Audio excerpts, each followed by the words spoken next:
LTI, the Trusted Training Institute for Competitive Exams, welcomes you. વિદ્યાર્થી મિત્રો, આજે આપણે ગુજરાતના ભૂગોળની અંદર એક જિલ્લો એટલે કે છોટાઉદેપુર વિશે ચર્ચા કરીશું. છોટાઉદેપુર છે તે નરેન્દ્ર મોદીના સમયમાં, જ્યારે નરેન્દ્ર મોદી ગુજરાતમાં ચીફ મિનિસ્ટર હતા, ત્યારે વડોદરામાંથી એક અલગ જિલ્લા તરીકે રચના કરવામાં આવેલી છોટાઉદેપુરની. છોટાઉદેપુરની બોર્ડર પર વાત કરીએ કે કયા કયા જિલ્લાની કનેક્ટિવિટી છે, તો આપણે ખાસ જોઈએ પહેલા તો કે છોટાઉદેપુરની ઉત્તર દિશામાં આવેલું છે દાહોદ. છોટાઉદેપુરની ઉત્તર દિશામાં સૌપ્રથમ શું આવેલું છે તો કે દાહોદ આવેલું છે. જ્યારે કે ઉત્તર પશ્ચિમની વાત કરીએ એટલે કે આમ બાજુ ઉત્તર પશ્ચિમ, તો ત્યાં આવેલું છે પંચમહાલ. ઉત્તર પશ્ચિમમાં પંચમહાલ. જો આપણે પશ્ચિમ દિશાની વાત કરીએ તો ત્યાં આવેલું છે વડોદરા. જો આપણે દક્ષિણ પશ્ચિમની વાત કરીએ, દક્ષિણ પશ્ચિમમાં, તો ત્યાં આપણે જોઈએ તો કે છે નર્મદા.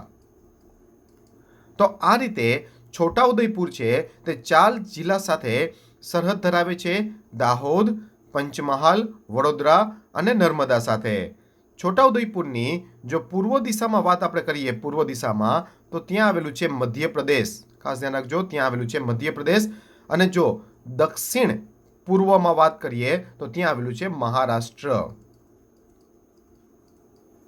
ગુજરાતમાં 2 જ એવા જિલ્લા છે કે જે એક કરતાં વધારે રાજ્ય સાથે સરહદ ધરાવે છે. તેમાંનો એક છે છોટાઉદેપુર. તમે ક્લિયરલી અહીં જોઈ શકો છો કે છોટાઉદેપુર મધ્યપ્રદેશ અને મહારાષ્ટ્ર આ 2 અલગ રાજ્ય સાથે સરહદ ધરાવે છે. એવી જ રીતે દાહોદ પણ 2 રાજ્ય સાથે સરહદ ધરાવે. અહીંયા ઉપર છે તે રાજસ્થાન છે, તો દાહોદ રાજસ્થાન અને મધ્યપ્રદેશ સાથે સરહદ ધરાવે છે. આ 2 જેવા જિલ્લા છે છોટાઉદેપુર અને દાહોદ કે જે 2 રાજ્ય સાથે સરહદ ધરાવે છે.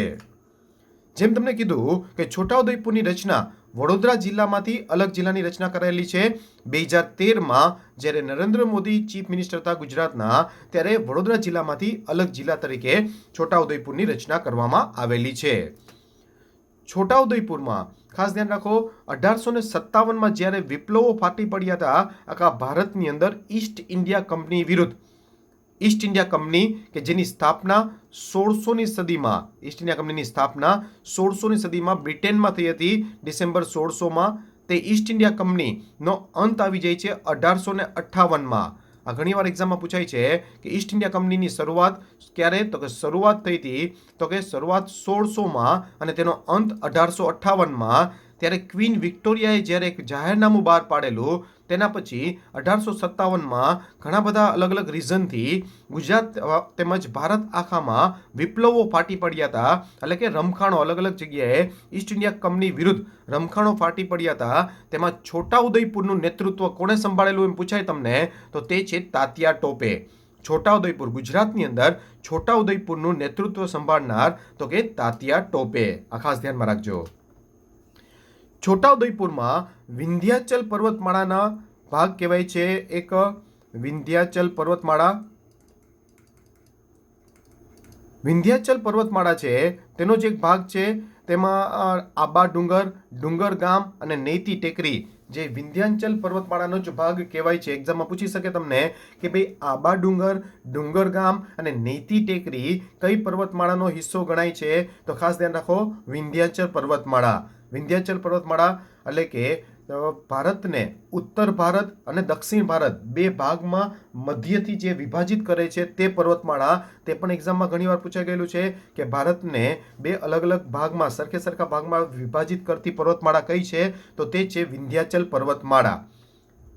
તેમાંથી વિશ્વનો સૌથી વધુ ફ્લોરોસ્પારનો જથ્થો મળી આવે છે. હવે સમજો કે ફ્લોરોસ્પાર એટલે શું, તો કે ફ્લોરોસ્પાર એટલે શું, તો કે જેનો ઉપયોગ ખનિજના શુદ્ધિકરણ કરવા માટે થાય છે. ખનિજના શુદ્ધિકરણ કરવા માટે કેનો ઉપયોગ થાય, તો કે ફ્લોરોસ્પાર. ફ્લોરોસ્પારનો ઉપયોગ ખનિજના શુદ્ધિકરણ માટે થાય છે. ફ્લોરોસ્પાર સૌપ્રથમ ગ્રીનલેન્ડ દેશમાંથી મળી આવતો, ગ્રીનલેન્ડ દેશમાંથી. પરંતુ હવે વિશ્વનો સૌથી વધુ ફ્લોરોસ્પારનો જથ્થો જે છે તે ક્યાંથી મળી આવે છે, તો ગુજરાતમાં છોટાઉદેપુરમાં આબા ડુંગર, ડુંગર ગામ અને નેતી ટેકરીનો જે વિસ્તાર છે ત્યાંથી મળી આવે છે. ફ્લોરોસ્પારને કેલ્શિયમ ફ્લોરાઇડ તરીકે પણ ઓળખવામાં આવે છે. ફ્લોરોસ્પારનું બીજું નામ કેલ્શિયમ ફ્લોરાઇડ તરીકે પણ ઓળખવામાં આવે છે, તે પણ ખાસ ધ્યાનમાં રાખજો. પછી વાત કરીએ છોટાઉદેપુરમાં જે સંખેડા તાલુકો છે, સંખેડા તાલુકો, ત્યાં છૂછાપરા અને ભૂલવણ, છૂછાપરા અને ભૂલવણ વિસ્તાર છે, જ્યાંથી લીલા રંગના ડોલોમાઇટ મળી આવે છે. છૂછાપરા અને ભૂલવણ, છૂછાપરા અને ભૂલવણ વિસ્તારમાંથી લીલા રંગના ડોલોમાઇટ મળી આવે છે, તે ખાસ ધ્યાનમાં રાખજો. લીલા રંગના ડોલોમાઇટ માટે ભારતમાં ગુજરાત જે છે તે ત્રીજું સ્થાન ધરાવે છે. ગુજરાત કેટલામું સ્થાન ધરાવે લીલા રંગના ડોલોમાઇટ માટે? તો ગુજરાત ભારતની અંદર લીલા રંગના ડોલોમાઇટ માટે ત્રીજું સ્થાન ધરાવે છે, જ્યારે કે પ્રથમ સ્થાન ઉપર છે ઓડિશા અને બીજા સ્થાન ઉપર છે એમપી એટલે કે મધ્યપ્રદેશ. આ ખાસ ધ્યાન રાખજો. લીલા રંગના ડોલોમાઇટ, છૂછાપરા અને ભૂલવણ કયા તાલુકામાંથી? તો કે સંખેડા તાલુકામાં આવેલા છે, ત્યાંથી મળી આવે છે અને તે ગુજરાતમાં, તે ગુજરાતનું જે સ્થાન છે તેના માટે તે છે ત્રીજું સ્થાન. પછી વાત કરીએ તો તે જ સંખેડા તાલુકો, જે છોટાઉદેપુરનો તાલુકો છે, ત્યાં લાકડાના કલાત્મક કોતરણીવાળા ફર્નિચર માટે ખૂબ જ જાણીતું. આ ઘણીવાર એક્ઝામમાં ક્વેશ્ચન આવી ગયો છે કે લાકડાના કલાત્મક ફર્નિચર માટે જાણીતું કયું એક નગર છે? તો એ છે સંખેડા, જે છોટાઉદેપુરમાં આવેલ છે, તે ખાસ ધ્યાનમાં રાખજો. છોટાઉદેપુરનો ક્વાંટ તાલુકામાં, છોટાઉદેપુરનો એક ક્વાંટ તાલુકો છે, ક્વાંટ તાલુકો તમે જોઈ શકો છો. આ ક્વાંટ તાલુકો, જે ક્વાંટ તાલુકામાં હાફેશ્વર વિસ્તાર આવેલો છે, જ્યાંથી નર્મદા નદી ગુજરાતમાં પ્રવેશે છે. This is very much important કે નર્મદા નદી ગુજરાતમાં કયા વિસ્તારમાંથી પ્રવેશે છે?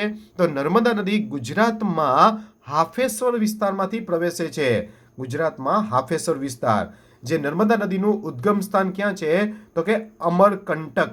નર્મદા નદીનું અમરકંટક છે તે તેનું ઉદ્ગમ સ્થાન કહેવાય છે. ઉદ્ગમ સ્થાન કયું નર્મદા નદીનું? તો કે અમરકંટક, તે ખાસ ધ્યાનમાં રાખજો. અમરકંટક એટલે કે મૈકાલ પર્વતમાળા. જે મૈકાલ પર્વતમાળા છે, જે વિંધ્યાચલ અને સાતપુડા પર્વતમાળા બંનેને જોડતી એક પર્વતમાળા કહેવાય છે. વિંધ્યાચલ અને સાતપુડા પર્વતમાળાને જોડતી પર્વતમાળા છે મૈકાલ. તે અમરકંટક આવેલું છે. અમરકંટક સાતપુડા પર્વતમાળા જે છે તેનું બીજા નંબરનું સર્વોચ્ચ ઊંચું શિખર કહેવાય છે. બીજા નંબરનું સર્વોચ્ચ ઊંચું શિખર કહેવાય છે તે અમરકંટક. અમરકંટકમાંથી નર્મદા નદી નીકળે છે. અમરકંટકમાંથી નર્મદા નદી, તેમજ અમરકંટકમાંથી બીજી કઈ 3 નદી નીકળે છે ખાસ સમજજો તમે. It's very important. અહીંયા અમરકંટક મધ્યપ્રદેશમાં જે આવેલું છે અમરકંટક, તેમાંથી એક બાજુ આ નર્મદા નદી, પછી આમ બીજી બાજુ આમ નીકળે છે સોન નદી નીકળે છે, અને ત્રીજી બાજુ નીચેની બાજુ મહાનદી. આ એક એવો વિસ્તાર છે કે ભાઈ જ્યાંથી 3 નદી નીકળે છે અને ત્રણનો પ્રવાહ અલગ અલગ દિશામાં છે. જો તમે પરફેક્ટલી 3 નદીઓનો પ્રવાહ છે તે બિલકુલ અલગ દિશામાં છે. That is very much important. Amarkantak મધ્યપ્રદેશમાં આવેલો છે. ગુજરાતની અંદર ક્વાંટ તાલુકો છે, ત્યાં હાફેશ્વર વિસ્તાર છે, જ્યાંથી નર્મદા નદી પ્રવેશે છે. ક્વાંટ તાલુકો છે જ્યાં હાફેશ્વર વિસ્તાર છે, ત્યાંથી સાતપુડા પર્વતમાળામાં થઈને નર્મદા નદી ગુજરાતમાં એન્ટર થાય છે. સાતપુડા, આ પણ એક્ઝામમાં ક્વેશ્ચન પૂછાયેલો છે કે તાપી અને નર્મદા નદી કઈ પર્વતમાળામાં થઈ અને ગુજરાતમાં પ્રવેશે છે? તો કે સાતપુડા પર્વતમાળા છે, સાતપુડા પર્વતમાળા તેમાં થઈ અને ગુજરાતમાં પ્રવેશે છે. એમાં નર્મદા હાફેશ્વર વિસ્તાર છે છોટાઉદેપુરનો, ત્યાંથી એન્ટર થાય છે, તે ખાસ ધ્યાનમાં રાખો. જો મેળાની વાત કરીએ તો ક્વાંટનો મેળો આદિવાસીનો મેળા તરીકે પણ ઓળખાય છે, જે ધૂળેટીના ત્રીજા દિવસે છોટાઉદેપુર ખાતે ક્વાંટ ખાતે ભરાય છે, તે ખાસ ધ્યાનમાં રાખજો. જે આદિવાસીના મેળા તરીકે પણ ઓળખાય છે. મહેલોની વાત કરીએ તો છોટાઉદેપુરની અંદર કુસુમ વિલાસ પેલેસ, વેરી ઇમ્પોર્ટન્ટ કે કુસુમ વિલાસ પેલેસ ક્યાં આવેલો છે? તો કે છોટાઉદેપુરમાં. જો બીજો કોઈ મહેલની વાત કરીએ ત્યાં જ, તો એ છે નાહેર મહેલ અથવા તો કાલીનિકેતન મહેલ, તે પણ છોટાઉદેપુરમાં આવેલો છે. નાહેર મહેલ તેમજ કાલીનિકેતન મહેલ કહેવાય છે, તે છોટાઉદેપુરની અંદર જ આવેલો છે. જો વેરી ઇમ્પોર્ટન્ટ, આ તમારી પાસે જે સામે ત્યાં સ્ક્રીન પર છે, ઇટ્સ વેરી ઇમ્પોર્ટન્ટ ક્વેશ્ચન, અને ઘણીવાર એક્ઝામમાંના ક્વેશ્ચનો જોવા મળતા હોય છે. આદિવાસીના રાઠવા કોમના પિઠોરાના ચિત્રો, ઇટ્સ વેરી ઇમ્પોર્ટન્ટ. રાઠવા કોમના પિઠોરાના ચિત્રો છે તે છોટાઉદેપુરના ખૂબ જ જાણીતા, જે પિઠોરાના ચિત્રોને મુખ્યત્વે ધાર્મિક બાબતોનું સૂચન કરે છે. આ પિઠોરોના ચિત્રો છે તે વાંસની દિવાલ પર બનાવવામાં આવે છે. વાંસની દિવાલ પર બનાવવામાં આવે છે, જેમાં લાલ, પોપટી, લીલો, ભૂરો, કાળો અને સફેદ કલરનો ઉપયોગ કરીને ચિત્રો બનાવાય છે. તેમાં મુખ્યત્વે 3 પ્રકારના ચિત્રો હોય છે. 3 પ્રકારના: ખેતવાડીની બરકત, ઢોરની સુખાકારી અને કુંવારી કન્યાનું ભાગ્ય જેવા ચિત્રો છે તે તેમાં જોવા મળે છે. એક્ઝામમાં ઘણીવાર આ પ્રશ્નો આવી ગયો છે કે પિઠોરાની ચિત્રકલા છે તે કયા જિલ્લા સાથે સંકળાયેલી? તો પિઠોરાની ચિત્રકલા છે તે છોટા ઉદયપુર સાથે સંકળાયેલી છે, જે રાઠવા કોમના પિઠોરાના ચિત્રો તરીકે ઓળખાય છે. તે ખાસ ધ્યાનમાં રાખજો, it's very much important. Bodeli, જ્યાં જડ હનુમાનનું મંદિર આવેલું છે બોડેલી ખાતે, છોટાઉદેપુરમાં બોડેલી ખાતે જડ હનુમાનજીનું મંદિર પણ આવેલું છે. ફટાફટ એને આપણે રિવાઇઝ કરી લઈએ એકદમ વેરી ક્વિકલી. તો કે ભાઈ 2013માં નરેન્દ્ર મોદીના સમયમાં વડોદરા જિલ્લામાંથી અલગ રચના, એટલે છોટાઉદેપુરની આપણે જોઈ ગયા. 1857ના જે વિપ્લવો થયા હતા તેનું નેતૃત્વ તાત્યા ટોપે સંભાળેલું હતું છોટાઉદેપુરનું. આબા ડુંગર ગામ નૈતી ટેકરીઓ જે કહેવાય છે, જ્યાં વિશ્વનો સૌથી વધુ ફ્લોરોસ્પારનો જથ્થો જે છે તે મળી આવે છે, તે પણ ખાસ કરીને ધ્યાન રાખજો, ઇટ્સ વેરી મચ ઇમ્પોર્ટન્ટ. તે પહેલાં ગ્રીનલેન્ડમાંથી ફ્લોરોસ્પારનો જથ્થો મળી આવતો. ફ્લોરોસ્પારનું નામ પૂછ્યું બીજું તો છે કેલ્શિયમ ફ્લોરાઇડ તરીકે પણ તેને ઓળખવામાં આવે છે. એક બહુ જ ઇમ્પોર્ટન્ટ પોઈન્ટ, કડી પાણી છે, ત્યાં ફ્લોરોસ્પારનું શુદ્ધિકરણનું કારખાનું પણ આવેલું છે. ફ્લોરોસ્પારનું શુદ્ધિકરણનું કારખાનું ક્યાં આવેલું છે? તો કે કડી પાણી ખાતે. It's very important. છૂછાપરામાંથી લીલા રંગનો ડોલોમાઇટ મળી આવે છે, તેમજ છૂછાપરા અને ભૂલવણ વિસ્તાર છે, ત્યાંથી લીલા રંગના ડોલોમાઇટ મળી આવે છે. લીલા રંગના ડોલોમાઇટ માટે ગુજરાત કેટલામાં સ્થાન ઉપર? તો આપણે જોઈ ગયા ગુજરાત 3જા સ્થાન ઉપર, જ્યારે કે પ્રથમ સ્થાન ઉપર ઓડિશા અને બીજા સ્થાન ઉપર મધ્યપ્રદેશ. નદીની વાત કરીએ આપણે તો કે ઓરસંગ નદી છોટાઉદેપુરમાંથી આ વહે છે. આ ખાસ ધ્યાન રાખજો, ઓરસંગ નદી જે છે તે નર્મદાની સહાયક નદી છે અને ત્યાં તરબૂચની ખેતી સારી એવી થાય છે. તરબૂચની ખેતી આ એક્ઝામમાં પૂછાઈ શકે છે કે તરબૂચની ખેતી ગુજરાતમાં સારી એવી ક્યાં થાય છે? તો કે ઓરસંગ નદીનો જે પટ્ટ છે ત્યાં તરબૂચની ખેતી સારી એવી થાય છે. તેમજ મેણ અને સુખી નદી પણ ત્યાંથી વહે છે. આ ઓરસંગ છે તે નર્મદા નદીની સહાયક નદી છે. છોટાઉદેપુરના ક્વાંટ તાલુકામાં હાફેશ્વર વિસ્તાર આવેલો છે.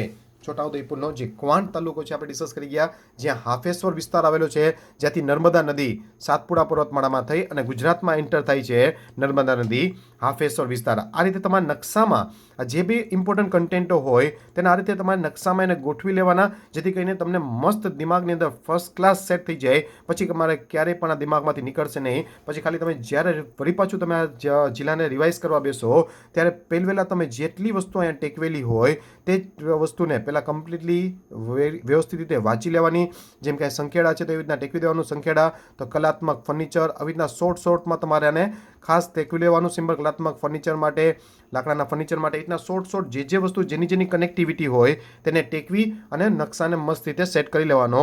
પછી તમે જ્યારે ફરીથી છોટાઉદેપુરને વાંચવા જાઓ ત્યારે પહેલાં તમે અહીંયા જેટલી કનેક્ટિવિટી તમે લખેલી હોય તે કનેક્ટિવિટીને પહેલાં વાંચી અને પછી તમારે થિયરી વાંચવા 1 by 1 રીડ કરવી સિમ્પલ. તે ખાસ ધ્યાન રાખજો. છોટાઉદેપુરમાં ક્વાંટ તાલુકામાં હાફેશ્વર વિસ્તારમાંથી નર્મદા એન્ટર થાય છે. આપણે જોઈ ગયા કુસુમ વિલાસ પેલેસ, નાહર નિકેતન પેલેસ છે તે છોટાઉદેપુર ખાતે આવેલો છે. કુસુમ વિલાસ પેલેસ અને નાહર નિકેતન, તો છોટાઉદેપુર છે તો અહીંયા સીધું વેરી ક્વિકલી ટેકવી દેવાનું ભાઈ કુસુમ વિલાસ પેલેસ, નાહર નિકેતન, નાહર અને કાલી નિકેતન. તો આ રીતે ટેકવી દેવાનું જેથી કરીને તમને ફટાફટ રિકોલિંગ થઈ જાય તમારી એક્ઝામ ટાઈમે. આગળ જોઈએ તો સંખેડા તાલુકો છે, જ્યાં છોટાઉદેપુરનું સંખેડા તાલુકામાં લાકડાના કલાત્મક ફર્નિચર એટલે આપણે જોઈ ગયા હમણાં કે કઈ ટાઈપના ફર્નિચર તે આપણે તમને ઇમેજ સાથે દેખાડેલું હતું. તેમજ બોડેલી ખાતે જડ હનુમાનજીનું મંદિર આવેલું છે છોટાઉદેપુરની અંદર. ખેતીની જો આપણે વાત કરીએ તો મકાઈનું સારું એવું ઉત્પાદન છોટાઉદેપુરમાં થાય છે.